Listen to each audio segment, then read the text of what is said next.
Hello, everyone. My name is Masashi. I am the festival director at CAAM, the Center for Asian American Media. I am so thrilled to be here. You have just watched 7,000 Miles Homecoming. You were at the drive-in experience. I hope you all had fun. We were there. The whole team of kind of 7,000 Miles was there as well. So I am thrilled to have the co-directors of the documentary here. So I'd like to welcome Evelyn Obamos and the one and only Ruby Ibarra. Hey. Hello. How did you enjoy your drive-in experience? This is so cool. I feel like everything in 2020 has to kind of reinvent itself, and to take entertainment to a new level and be creative with it is the way to go. So I wouldn't be surprised if more drive-in opportunities pop up for the film scene.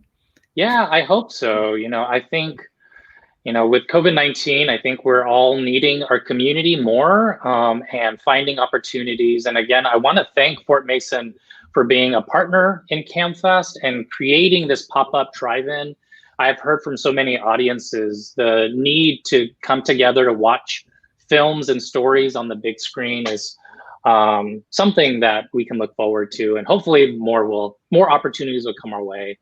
For people here at the drive-in, this is really one of the first chances a general audience have seen this documentary. So I'm hoping for both of you to talk about what were your goals when you were coming together to make this as a documentary? Well, first I want to say it's been so much fun. The fact that we're able to premiere it at CAAMFest. We discussed this previously, but we also premiered the other documentary that Evelyn and I co-directed, Nothing on Us, Pinay's Rising, at CAAMFest 2 years ago as well. So to be able to come back, and this time at a drive-in theater, it's beyond our wildest dreams. And when we were creating 7,000 Miles Homecoming, I think the main goal was really to capture the travel back home. I mean, I'd like to think that the title pretty much sums up, the gist of the story. At surface level, it's about 8 musicians in total that are traveling from the United States back to the Philippines, and we're all, have varying relationships to the Philippines, but we've all been raised in America, so we've always questioned, our identity and our closeness to the Philippines and the culture, and to be able to capture that on camera, I think, is something that a lot of people are going to be able to identify with, especially for it being Filipino American History Month. I think that, especially it being this month, it's important for us to celebrate culture, but more importantly, to understand the importance of rewriting history and writing and claiming our own stories. That's wonderful. Evelyn, anything on your end? Yeah, I would just love to add that for folks in the audience, I think a lot of you are huge fans of Ruby's Circa 91 album. This is a huge nod to how we all relate and connect to that album. And the Philippines was an important part of solidifying that message and amplifying it, not just in the Bay Area, in New York, and everywhere that Ruby's toured, but in the motherland. And to be able to take her band and be part of that experience myself was pretty surreal. I think a lot of us navigate being Filipino American, and to have done it together, 10 people total. Hopefully the documentary invited you all to unpack some of these identities for yourself. That's great. And I can imagine before you started filming the journey with everyone that you had ideas, things that you wanted to explore, whether it's identity, immigration, family, kind of heritage. I'm curious, as you got there and you started to perform and started to live your experiences, was there anything that was different, or was there anything that you learned that you didn't think of in advance? Oh, we definitely learned a lot. And as you guys saw, we all had different reflections, and we all came home as different people. I think at the end of the day, what we gained from this trip was very valuable. Not only did we become closer as a band, but also I think we helped strengthen also our relationship, with our identity and our culture. Going into the trip, the main purpose of it really was initially performing at this big music festival in Puerto Galera. And that was the main agenda before we left San Francisco. And as the trip unraveled, we actually booked a lot of the gigs as we were on the trip. So we started compiling a new schedule, and a lot of things would completely shift. And there were a lot of moving parts and obviously a lot of people involved. So we all had to just learn how to go with the flow. And I think as we were all also part of the trip and navigating through that experience together, we all kind of came to a realization that this was beyond music.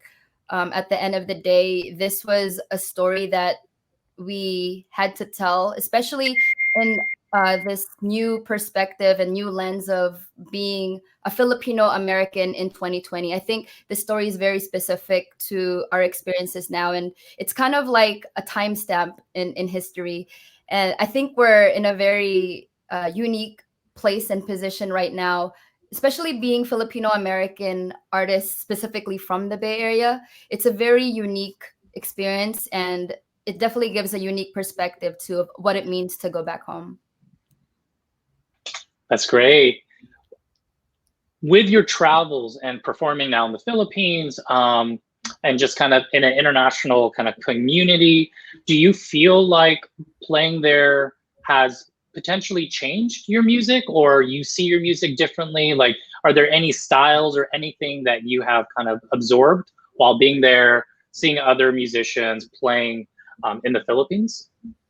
So I've been very fortunate in the last several years that I've had the opportunity to bring my music back home. This actually wasn't the first time that I got to perform in the Philippines with Circa 91. I got to perform at Malasimbo Festival the year prior. I did several tracks off the album, but this was the first time that I did do it with a live band. And as you all saw, and as you all continue to see with the shows that I do with the Balikbayans, they definitely bring a different dynamic to the live performance. And I think it's a little bit more vulnerable and personal too. And what I learned with performing with the Balikbayans, whether it was in Puerto Galera or Manila, was that it was a more personal experience. Like I said, when it comes to performing with the band, we're able to really strip down the music, and I think people are exposed to the core of the lyrics and the storytelling that they don't really get to hear on the album, especially when you do these live shows and you get to interact with the audience and you get to see their emotions and the reactions face to face. It's not lost on me that initially going there, I was a little bit hesitant on how the music would be received. But as we saw with the multiple shows that we did while we were out there, people still understood the story and understood what it was like. And I think that to me reveals, the commonality still in the struggle of being Filipino, depending on whether you're in the Philippines or you're in America or you're in Canada. I think there's still a certain ties that hold us together. And at the end of the day, we're all just, trying to find a place to call home. And we're all trying to better understand what is a Filipino, especially having an identity that's been colonized multiple times. I think that's still the biggest challenge of being a Filipino American, is understanding, who am I? Yeah. Evelyn, for you, with films that capture a band, musician, artists traveling, performing, what was that like? What was it like filming the live performances? I assume with artists, when you're behind the scenes, when you're getting ready, do I turn the camera on? Is this kind of a time where we need to keep the camera off? Can you talk about the filming and what you felt you wanted to capture with this documentary? Yes, super powerful question, because I think when people see this polished product, they don't actually see the amount of gigabytes that I'm having to handle and render and export on the side. And I think it added up to almost 700 gigabytes total of footage. Mind you, we were there for about 6.5 days, and every single day there was a performance and some event that I was documenting.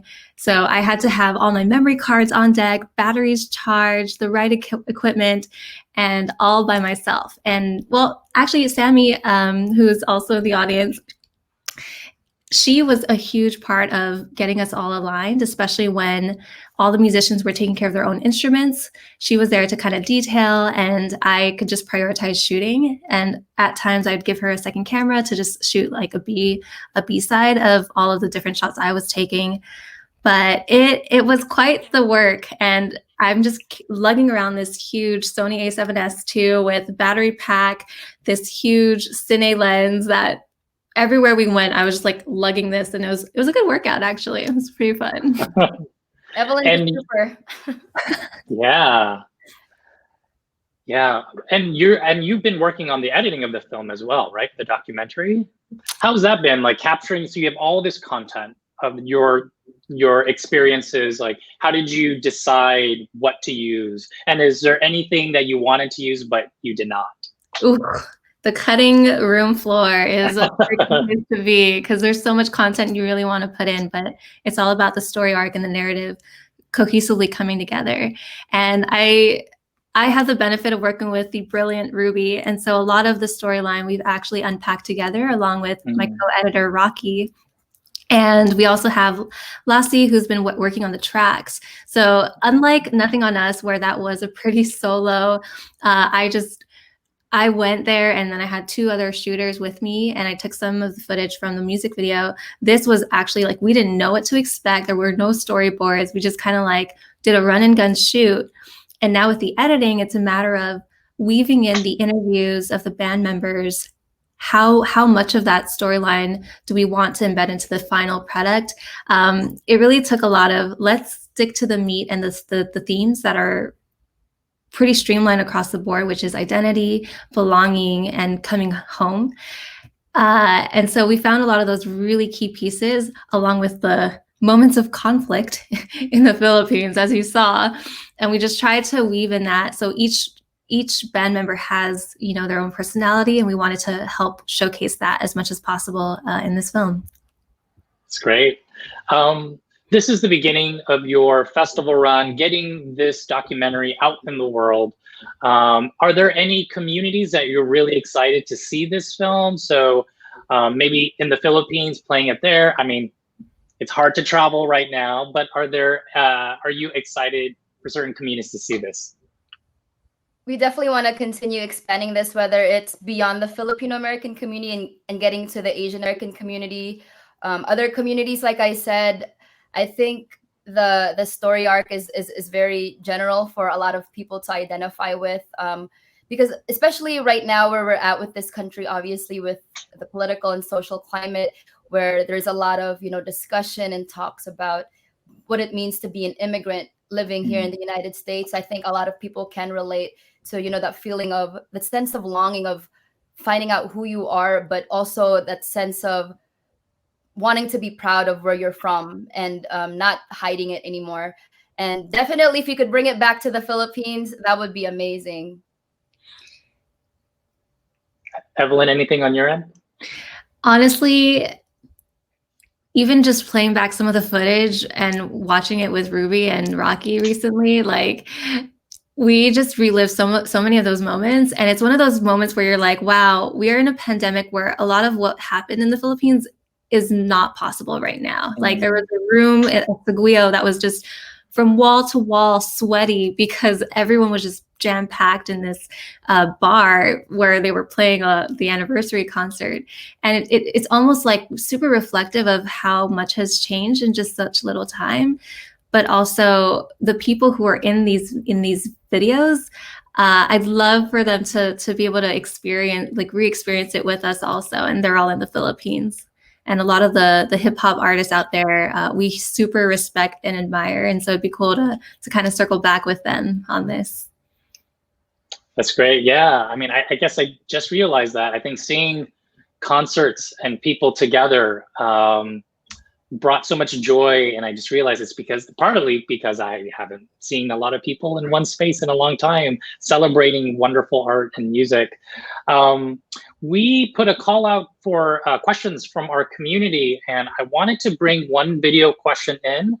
This is from our co-presenters, East Bay Asian Local Development Corporation, so IBALTSI. Carmela Grace Ramos sent sent in a question. So let's play that. Hi Ruby, my name is Carmela Ramos and I'm an employee here at Ibarra. I'm a recent graduate from CSU East Bay and I am a former member of the Filipino American Student Association. My question for you is that a few years ago you performed at Pasalubong for PASA, and I was wondering how that experience was for you and what was it like to engage with your local Filipinx community? Thank you. That was a great question. Honestly, every time I perform at these different events, it's always a unique experience that I appreciate. There's never one event that's similar to another. And especially when I get to perform for a university or a university org, and seeing these students who are so in tune with Filipino American history, Filipino American culture, and also more beyond that, interrogating everything that they've read when it comes to history, and just being more, I'll just flat out say, students these days are a lot more woke than when I was back in school, and they're very much more aware of who they are, but also they have the tenacity to be able to question too, and not just accept what's told to them. And I think that's great. And I see our community obviously evolving, and people are willing to put in the extra work of, again, rewriting our stories, because I think that's really what it's going to take to help push the narrative, whether it's for Filipino Americans or Asian Americans. Like, we need to see the people who look like us being the ones directing the films, being the ones writing the stories, being the ones watching it, being the ones behind it. And at the end of the day, I do see a lot of growth and a lot of positive movement towards that direction. Thank you. I think we are running out of time, but I wanted to thank you both so much. And this festival is called CAAMFest FORWARD, and as I was curating this fest, I really elevated the artists, the filmmakers who I really think are the future storytellers. And I want to thank you both. We've talked about some of the kind of past projects we have played. We've always been so proud and thrilled that we premiere your content, and I hope that continues on. And I want to thank you both. You are both reshaping not only how we see the Filipinx community, but Asian American community. It's really inspiring. So I want to thank you both. This is the beginning of the journey for this documentary. I know you always have other things going on. How can people continually follow what you do and follow the journey you're all about to have with this doc? Evelyn, you first. Well, I honestly recommend to just follow the Balikbayans. They have so many amazing shows virtually now. And Ruby, obviously, I've been a fan of her music even before we started working together. And so plug in there. And I have my personal Instagram account at Evelyn Sees. So great. I second Evelyn's comment. Definitely support the Balikbayans. They're such a talented group of musicians. I've never met any people like them at all. Super humble, super kind. And I'm always so honored to be able to stand alongside them whenever I'm on stage with them. And please support all the work that Evelyn has forthcoming. She's an incredible, brilliant director. I'm sure you all are going to see a lot more of her in the future. Well, thank you both. And I do want to say, Ruby, we've done a few virtual events together. Your background is on point. I think you have the best looking backdrop. And Evelyn, all your portraits, I've been looking at those as well. They're pretty great. So thank you both again. I hope you all in the audience had a great time again at this drive-in. There's so much more happening at the festival. Have fun, enjoy all the amazing other films, and we'll see you at the next program. Thank you all.